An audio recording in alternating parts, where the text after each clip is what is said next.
આજે તો ઘરમાં 2 લોકોને 11 છે, તો એના માટે અહીંયા ફરાળી ખીચડી બનાવવાની છે. તો તેને બનાવવા માટે મેં અહીંયા સાબુદાણાને 3 થી 4 કલાક પાણીમાં પલાળી અને કોરા કરી લીધા. અડધો કપ સિંગદાણા શેકી એનો ભૂકો કરી નાખ્યો અને 2 બટાકાને બાફી લીધા, ઠંડા કરી લીધા. હવે એની છાલ કાઢી લેવાની છે અને બટાકાના નાના નાના ટુકડા કરી દેવાના છે.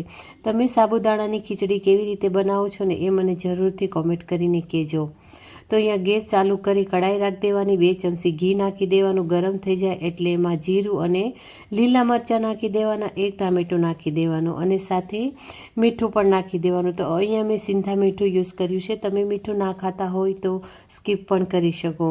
તો ટામેટાં થોડા ચડી જાય ને એટલે એમાં આપણે બટાકા નાખી દેવાના છે, જે આપણે પહેલાં ટુકડા કરીને રાખ્યા છે ને એને પણ સારી રીતે મિક્સ કરી દેવાનું છે આપણે અને સાબુદાણા નાખી દેવાના. સાબુદાણા નાખ્યા પછી બરાબર બધું હલાવી અને 7 થી 8 મિનિટ માટે ઢાંકણું બંધ કરીને એકદમ ધીમા તાપે એને આપણે ચડવા દેવાનું છે.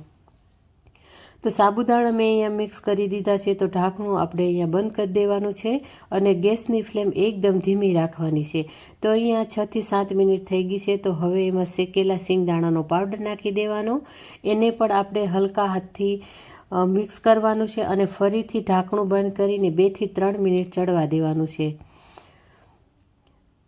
તો બસ અહીંયા છેલ્લે હવે આપણે એમાં લીલા ધાણા અને લીંબુનો રસ નાખી દેવાનો છે. તો અહીંયા આપણી એકદમ ફરાળી ખીચડી બનીને તૈયાર થઈ ગઈ છે. તમે કેવી રીતે બનાવો છો એ મને કોમેન્ટ કરીને જરૂરથી કહેજો અને રેસીપી ગમી હોય ફ્રેન્ડ તો લાઇક, શેર અને સબસ્ક્રાઈબ કરવાનું ના ભૂલતા. Thank you so much.